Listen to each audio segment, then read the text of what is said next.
Hello, the wisdom clutter Hindi channel में आपका स्वागत है। मैं हूं शान और इस चैनल पर हम बात करेंगे विजडम यानी कि ज्ञान के संबंधित विषयों की, जैसे कि साइंस, रिलीजन, टेक्नोलॉजी और हिस्ट्री। सीरीज चल रही है the mega religions of the world. इस सीरीज जिसमें दुनिया के 6 बड़े धर्म हिंदुइज्म, जुडाइज्म, बुद्धिज्म, क्रिश्चियनिटी, इस्लाम और सिखिज्म पर तर्क से और बारीकी से डिटेल्ड वीडियो सरल भाषा में आपको पेश किए जाएंगे। तो शुरू करते हैं हिंदुइज्म में ब्रह्म पुराण का चैप्टर नंबर 2, राजा पृथु का चरित्र। पिछले चैप्टर में हमने बात की थी ब्रह्मा जी से लेकर राजा पृथु तक की वंशावली की। उसमें मुख्य मुद्दा यह था कि राजा पृथु अत्रि कुल में पैदा हुए थे, क्योंकि प्रजापति अत्रि ने मनु और शत्रुपा के पुत्र उत्तानपाद को गोद ले लिया था।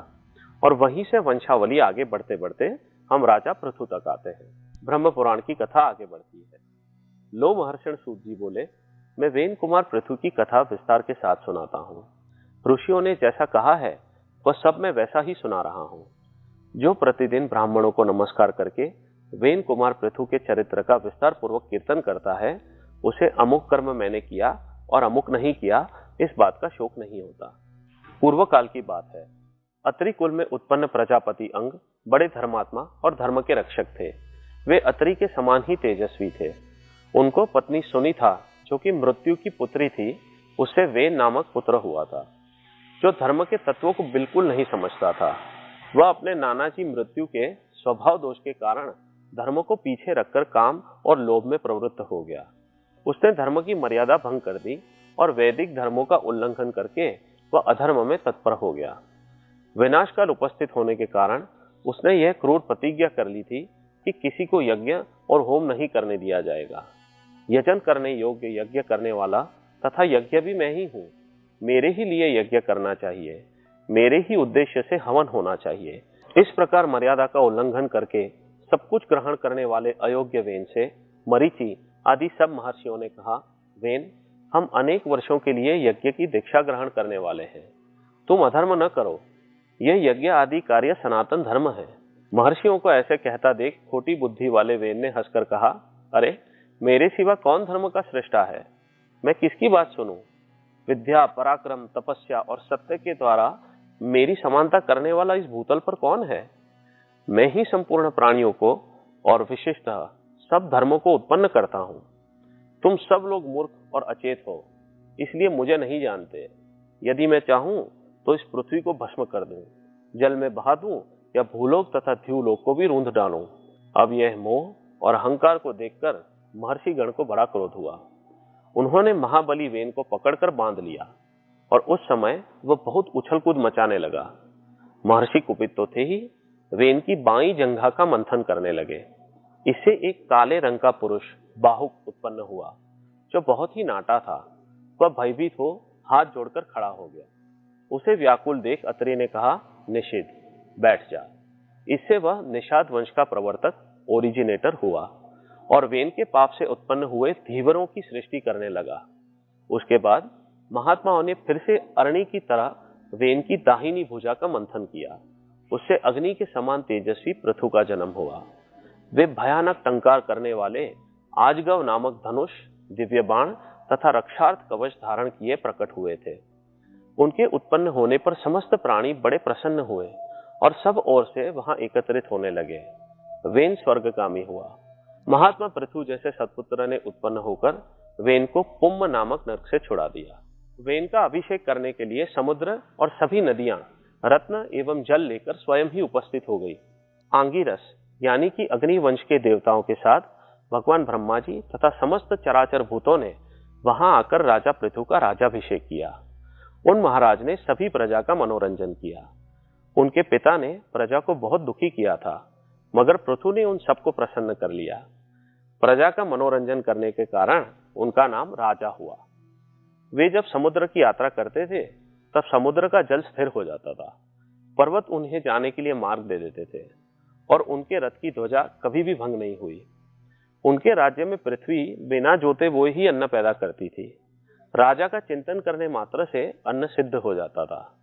सभी गौएं कामधेनु बन गई थी और पत्तों के दाने दाने में मधु भरा रहता था। उसी समय पृथु ने पैतामह ब्रह्मा जी से संबंध रखने वाला यज्ञ किया उसमें सोमाभिषव, सोमरस निकालने के दिन सूती यानी कि सोमरस निकालने की भूमि से परम बुद्धिमान सूत की उत्पत्ति हुई। उसी महायज्ञ में विद्वान मागध का भी प्रादुर्भाव यानी कि जन्म हुआ।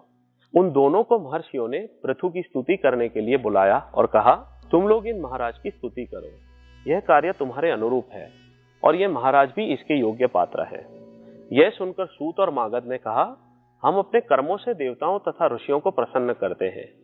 इन महाराज का नाम, कर्म, लक्षण और यश कुछ भी हमें ज्ञात नहीं है जिससे इन तेजस्वी नरेश की हम स्तुति कर सके। तब ऋषियों ने कहा, भविष्य में होने वाले गुणों का उल्लेख करते हुए स्तुति करो। उन्होंने वैसा ही किया। तभी से लोक में सूत, मागध और वंदीजन यानी कि यशोगान करने वाले के द्वारा आशीर्वाद दिलाने की प्रथा चल पड़ी।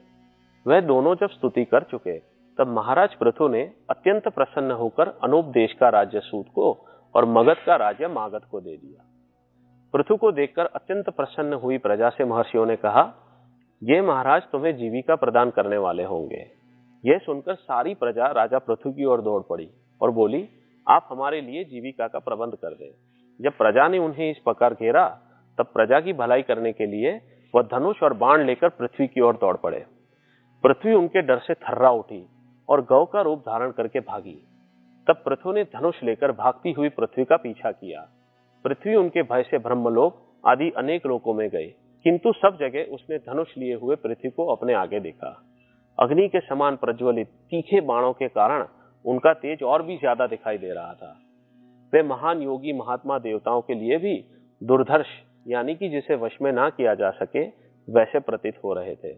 जब और कहीं रक्षा ना हो सकी तब तीनों लोकों की पूजनीय पृथ्वी हाथ जोड़कर फिर महाराज पृथु की ही शरण में आई और इस प्रकार बोली, राजन, सब लोग मेरे ही ऊपर स्थित हैं।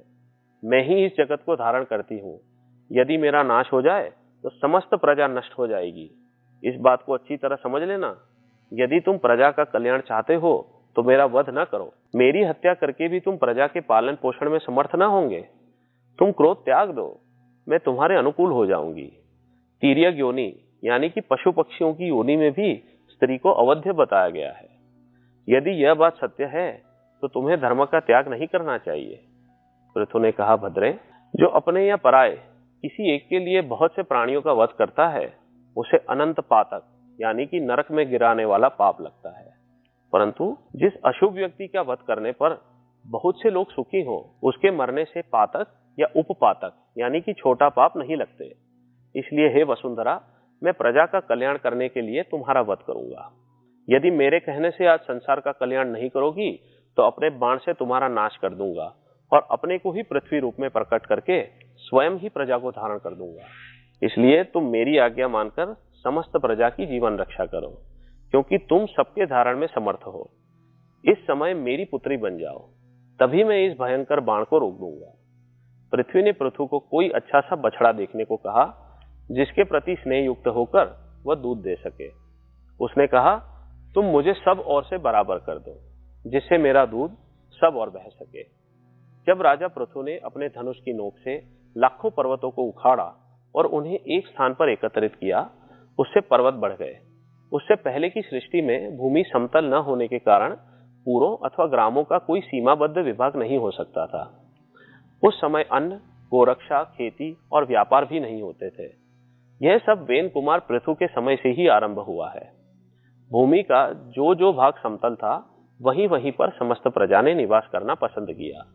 उस समय तक प्रजा का आहार केवल फल मूल वगैरह ही था और वह भी बड़ी कठिनाई से मिलता था। राजा पृथु ने स्वयंभू मनु को बछड़ा बनाकर अपने हाथ में ही पृथ्वी को दूहा। उन प्रतापी नरेश ने पृथ्वी से सब प्रकार के अन्नों का दोहन किया।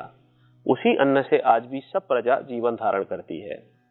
उस समय ऋषि, देवता, पितर यानी कि परलोकवासी पूर्वज, नाग, दैत्य, यक्ष यानी कि कुबेर के सेवक, पुण्यजन, गंधर्व जो कि स्वर्ग में गाने बजाने का कार्य करते हैं, पर्वत और वृक्ष सबने पृथ्वी को दूहा। उनके दूध, बछड़ा, पात्र और दुहने वाला ये सभी अलग अलग थे। सूची में लिखे अनुसार राजा पृथु के स्वयंभू मनु बछड़ा बने। पृथु ने दुहने का काम किया। सब प्रकार के अन्न उनका दूध बने और पृथु के हाथ पात्र बने। ऋषियों के चंद्रमा बछड़ा बने। बृहस्पति ने दुहने का काम किया। तपोमय ब्रह्म उनका दूध था और वेद उनके पात्र थे। देवताओं ने सुवर्णमय पात्र लेकर पुष्टिकारक दूध दुहा। उनके लिए इंद्र बछड़ा बने और भगवान सूर्य ने दूहने का काम किया। पितरों का चंडी का पात्र था। प्रतापी यम बछड़ा बने। अंतक यानी कि मृत्यु की क्षण ने दूध दुहा। उनके दूध को स्वधा नाम दिया गया है। नागों ने तक्षक, नागों का राजा, को बछड़ा बनाया। तुम्बी, कद्दू का पात्र रखा। ऐरावत नाग से दूहने का काम लिया और विष रूपी दूध का दोहन किया। असुरों में मधु दूहने वाला था। उसने मायामय दूध दुहा। उस समय वीरोचन बछड़ा बना और लोहे के पात्र में दूध दुहा गया था। यक्षों का, जो कि कुबेर के सेवक होते हैं, उनका कच्चा पात्र था। कुबेर बछड़ा बने थे। रजतनाभ यक्ष दूहने वाला था और अंतर्धान होने की विद्या उनका दूध था। राक्षसों में सुमाली नाम का राक्षस बछड़ा बना। रजतनाभ दूहने वाला था। उसने कपाल रूपी पात्र में शोणित यानी कि खून रूपी दूध का दोहन किया। गंधर्व, जो स्वर्ग में गाने बजाने का काम करते हैं, उनमें चित्ररथ, गंधर्वों का राजा, जिसने बछड़े का काम पूरा किया। कमल उनका पात्र था। सुरुचि मतलब कि सुंदर रुचि रखने वाला, दूहने वाला था और पवित्र सुगंध उनका दूध था। पर्वतों में महागिरी मेरु ने हिमवन को बछड़ा बनाया और स्वयं दूहने वाले बनकर शीलामय पात्र में रत्नों एवं औषधियों को दूध के रूप में दुहा। वृक्षों में प्लक्ष, पाकड़ का पेड़, बछड़ा था। खिले हुए शाल के वृक्ष ने दूहने का काम किया। पलाश का पात्र था और जलने तथा कटने पर फिर से अंकुरित होना उनका दूध था। यहाँ आप सिंबोलिज्म समझ सकते हैं। राजा, ऋषि, देवता वगैरह, इन सबका क्या कर्तव्य है और उनका क्या साधन है, वह हमें इस कहानी और इन सिंबल्स के द्वारा समझ में आता है। अब इस प्रकार सबका धारण पोषण करने वाली ये पावन धरती सारे चराचर जगत की आधारभूता तथा उत्पत्ति स्थान है। ये सब कामनाओं को देने वाली तथा सब प्रकार के अन्नों को अंकुरित करने वाली है। गोरूपा पृथ्वी मेदिनी के नाम से विख्यात है। यह समुद्र तक पृथु के ही अधिकार में थी। मधु और कैटभ राक्षसों के मेद से व्याप्त होने के कारण यह मेदिनी कहलाती है। फिर राजा पृथु की आज्ञा के अनुसार यह भूदेवी उनकी पुत्री बन गई, इसलिए उसे पृथ्वी भी कहते हैं। पृथु ने इस पृथ्वी का विभाग और शोधन यानी कि शुद्धिकरण किया, जिससे यह अन्न की खान और समृद्ध बन गई। गांवों और नगरों के कारण इसकी बड़ी शोभा होने लगी। वेन कुमार महाराज पृथु का ऐसा ही प्रभाव था। वेद वेदांगों के पारंगत विद्वान ब्राह्मणों को भी महाराज पृथु की ही वंदना करनी चाहिए, क्योंकि वे सनातन ब्रह्म योनि, इटर्नल सोर्स ऑफ ब्राह्मण है। राज्य की इच्छा रखने वाले राजाओं के लिए भी परम प्रतापी महाराज पृथु ही वंदनीय है। युद्ध में विजय की कामना करने वाले योद्धाओं को भी उन्हें मस्तक झुकाना चाहिए, क्योंकि योद्धाओं में वे सबसे आगे हैं।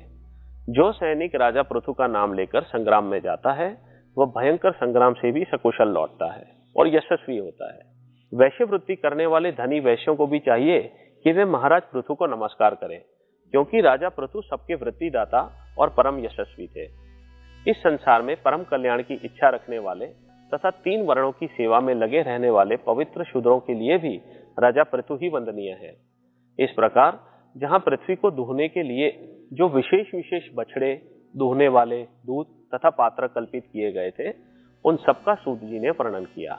तो आज हमने पृथ्वी और पृथ्वी के सबसे पहले राजा पृथु ने मिलकर कैसे पृथ्वी पर रहने वाले सारे जीवों की जीविका प्रदान की और कैसे अन्न, खेती, गौरक्षा और व्यापार शुरू हुए, इस कहानी के बारे में जान।